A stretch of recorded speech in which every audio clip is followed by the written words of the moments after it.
Hey there. So today I'm going to talk a little bit about food shaming.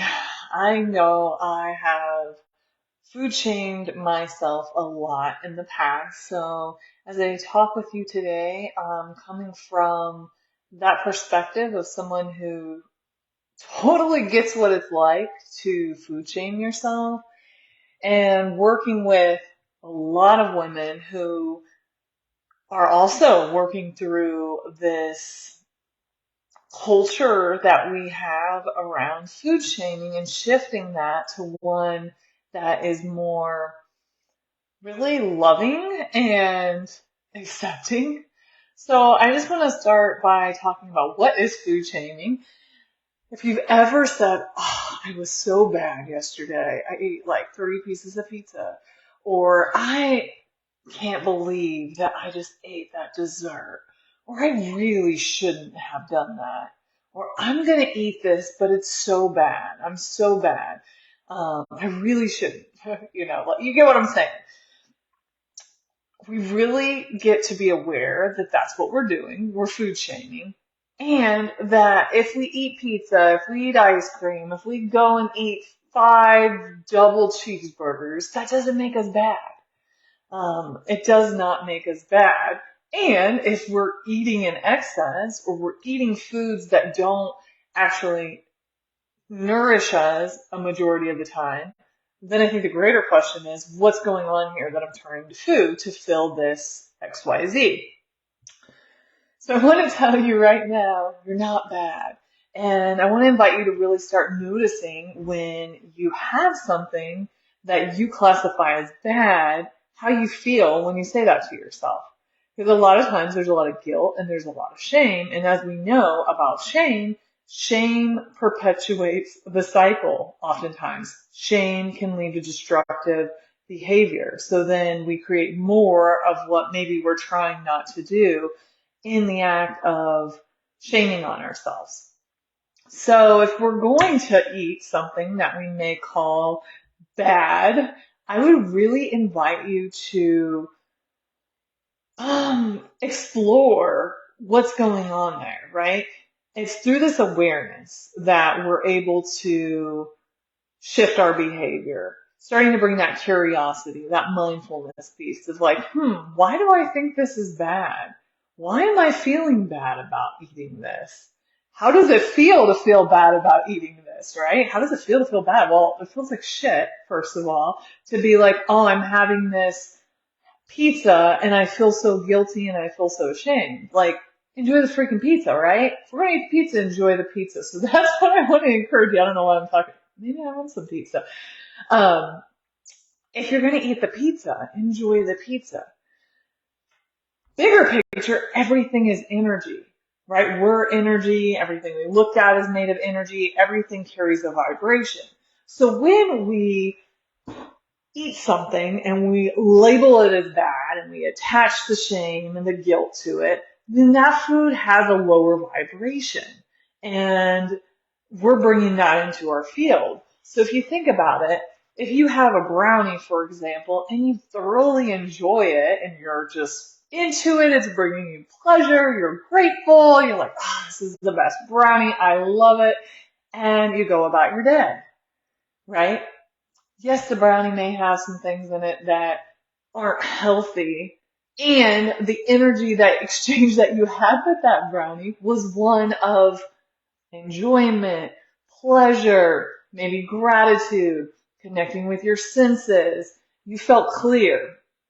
You catch what I'm saying? Then you have a brownie and you're, I shouldn't do this. Oh, I'm going to have to make up for this in the gym tomorrow. That's other things we might do. Or, oh, I'm going to not eat anything else the rest of the day, right? We're saying like it's wrong that we did this thing. We're eating our shame, right? We're putting that shame vibration into our body.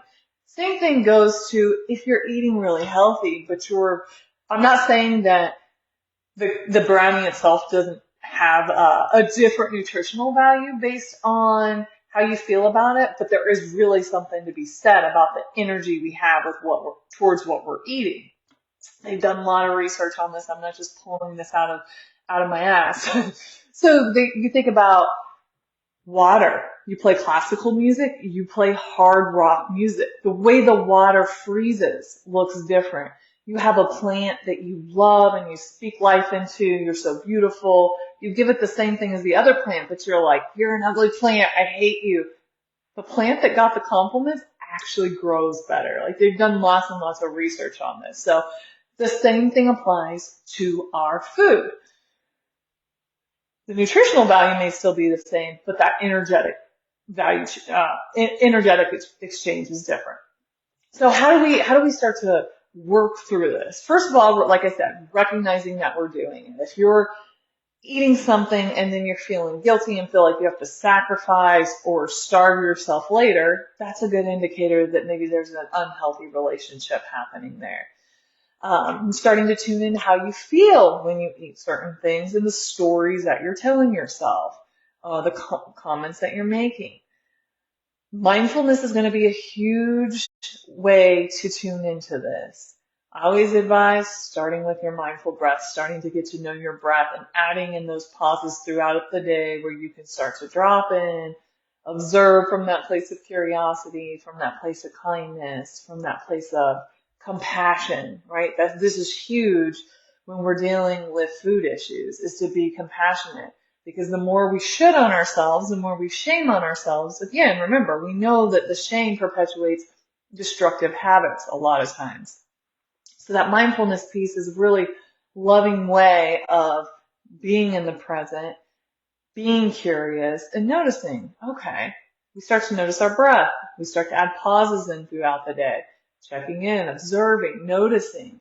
Then we can start to bring this into our food. Okay, what's going on here? What am I thinking? How am I feeling? What's the story that's playing? And then speaking about it.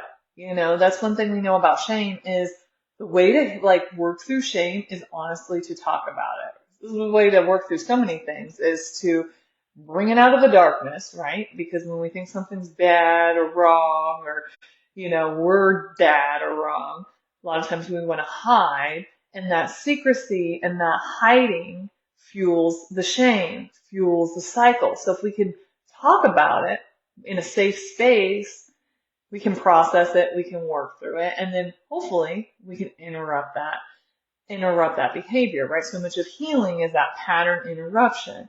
So through talking about it, that's one way that we can start to pull back those layers and start to create new neural pathways in our brain and how we see our food.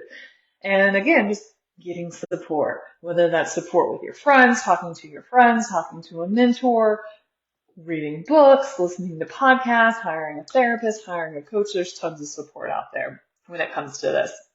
So I hope that what I shared today was helpful. My intention was to bring this topic into awareness. We're not bad based on what we eat. It's not a moral issue.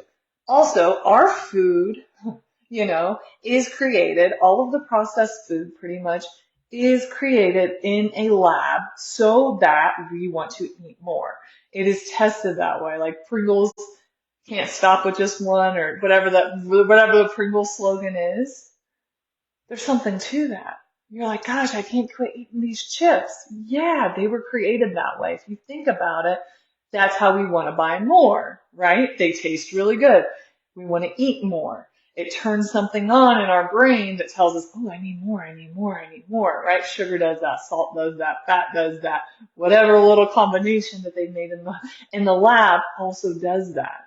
So when we have that awareness, like, oh wait, this food is actually created for me to get hooked and want to eat more, even a deeper or easier way for us to say, you know what, I can really practice compassion with myself because this is created to have me get hooked and want to eat more.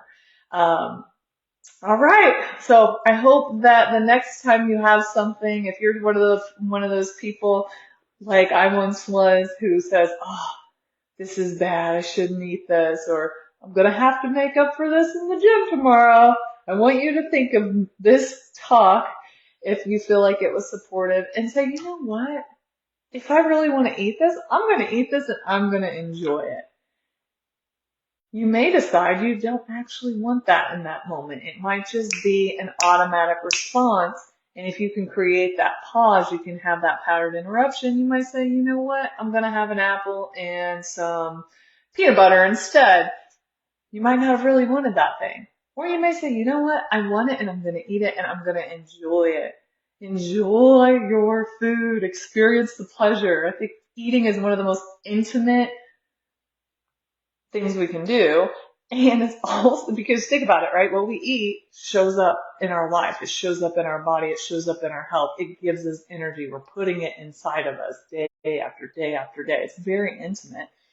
And if you're like me, it's super enjoyable. I love food. I gave up a long time ago. Well, probably not that long ago. I'd say, I don't know, 6, 7 years ago, maybe. Trying to think that I'm gonna like actually like live like on a diet. It's just not going to happen. And I know that. I love food.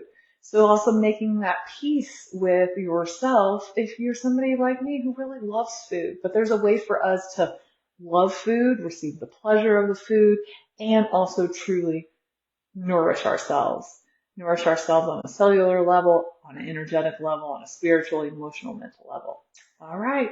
Let me know what you think. I'd love to hear from you. If you have any questions or any comments on this topic, please feel free to drop them below and I'll talk to you soon.